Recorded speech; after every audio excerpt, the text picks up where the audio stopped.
Jason, first of all, I just want to ask you how your trip to Buckingham Palace was, and did you have any interesting conversations? It was a long day, I can tell you that. Yeah, it was a good experience, obviously meeting the Queen, and, obviously being in that company is something that as a kid growing up you would never imagine, So personally for me it was a wonderful experience and something that I would cherish for the rest of my life. But yeah, it was a very, very long day. Did you meet Prince Harry? Did you say anything interesting? He's been giving a few of the other captains a bit of jip.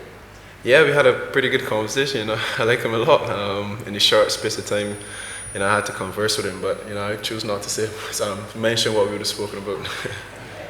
And just then looking at tomorrow's game, the form of Shea Hope going into this, a lot of people talk about big hitters in the westerly side, but can you talk a bit about just where he is at the moment, and do you think that's put him in the space where he is now? Well, yeah, Shea's been carrying some form for a very long time in the limited overs format, and he's really confident. I think he's worked out pretty much his method of scoring in this format, and as I said, he's been very, very consistent. Which as a group we've probably lacked in the recent past. So it's really good to see a young batter stepping up and being as consistent as he has been and leading the charge for us. And then obviously we've got power around him, and obviously some other touch players. So I think we've got a really good mix in terms of our batting lineup. But obviously Shea stood out in the recent past with his success, and that's just mainly down to the fact that he's been consistent. He's worked out a method of how he's going to be successful in this format. Hi Jason, how are you doing? Basically, you've been in good form of late, the last few months. Have you got here, looked at the short boundaries and thought this is an opportunity to really make a statement tomorrow? Look, I don't want to sit here and try to predetermine what's going to happen, but I just think it's a situation we just play it as any normal cricket game. We assess the conditions as early as possible, and we play to suit. I think where the game has gone now, especially in England here, there've been some high totals, but they've been totals where I saw in the warm-up games like one or two games were quite relatively low scoring, so it can happen. That's the way cricket is played, and that's the nature of the game. So I just don't want to sit before a game and say, we're looking to score 500 or 600 for the matter of fact, and I just want to play it, as we see it, assess the conditions like any other game. And have you got all 15 available for tomorrow as well? Yep, all 15 available tomorrow, so I guess selection is a bit of a headache for me personally, with everybody going so well, so I guess tonight we'll finalise our team. Hi Jason, is Trent Bridge somewhere you're excited to play, considering that they've got a history of big scores here? England have got the two biggest scores here, haven't they? So is this somewhere you're excited to play and maybe get this high 400s? Yeah, I think I'm excited to play in England. We are all excited to play in England, and the magnitude of this tournament, it speaks for itself. There's no need to sit down and harp on about it.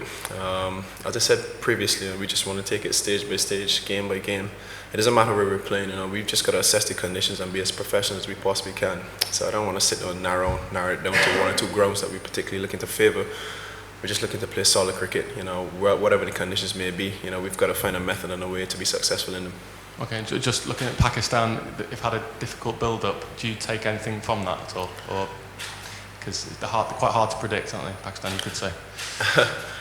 Yeah, we've obviously looked at their players, try to formulate our plans towards them, and obviously our mode of attack. We've had a few discussions as a team and a few team meetings just to formulate whatever plans we're going into tomorrow's game with. But yeah, it's just a normal thing. It's nothing different. Depending on who the team is. We just want to be professional as we possibly can. Not take anything for granted. I don't think we're in a position to take anything for granted. To just be in a situation where we just assess who we're playing against, formulate our plans and look to execute them. Jason, can you talk about this man sitting there, young Bravo? What does he offer the West Indies batting order? What is the thing that he brings other than all the other power hitters? Well, I was looking forward to his first question when Spooner, knocked him off. But look, Darren has been around for a very long time, and not because he's here, I say good things about him, but he's obviously one that has been at the forefront of our batting for a number of years. He had a period of time out of the game, which is always hard coming back in, but his energy around the team is exceptional. He's one of those guys that definitely brings energy to the team, and he's slowly but surely getting back into his rhythm. And as I said before, anybody would know anytime you take time away from any game, it takes you a while to just catch yourself back and get back into the thick of things. But he's done that nicely, and I think he's very, very confident going into this first game against Pakistan, and he knows the impact that he could have on the team and the team's performance, when it gets going. Quickly, you spoke about having meetings and discussing the oppositions, but this might not be news to you, but Pakistan's top order has one of the lowest strike rates. Does that kind of work as an advantage for a bowling group? Well, I think it would only work as an advantage if you obviously identify why they have a low strike rate. As a team looking to play against them, you try to pinpoint particular areas that you can attack. And if it's a stat that shows that they have a low strike rate, then you try to find out why, and then as a team planning against them, you try to nail it down. But again, cricket is played on the day, and we just got to assess the conditions. I think us as a bowling group, we just want to be as disciplined as we possibly can. In the past, we've been a bit inconsistent, and just generally when you're just sitting back and analysing the game, we just want to be ticking our boxes in terms of being consistent and being ruthless. Jason, when we spoke the other day, you said you liked being the underdogs and flying under the radar. And Kevin Peterson yesterday said outside of England, the West Indies were the team that he thought could do the most damage at this tournament. You feel like you've got some momentum coming in. Is that something that the group believe? One thing I like coming into this tournament is that every player's in a good frame of mind. Everybody's playing with a smile on their face, and I think that's how we play our best cricket. When we're fearless, we enjoy what we're doing and we enjoy one another's company. And I can safely say within the group, we've got that, we've got that atmosphere that we would like to create, and we've got the energy going into this tournament that we would want to have. So I think the rest is left down to us on the field.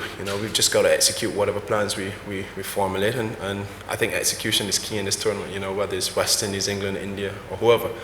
I think the teams that execute their plans and be as disciplined as they possibly can, more often than not, they're going to come out on top. Thanks, Captain. Thanks, ladies and gentlemen.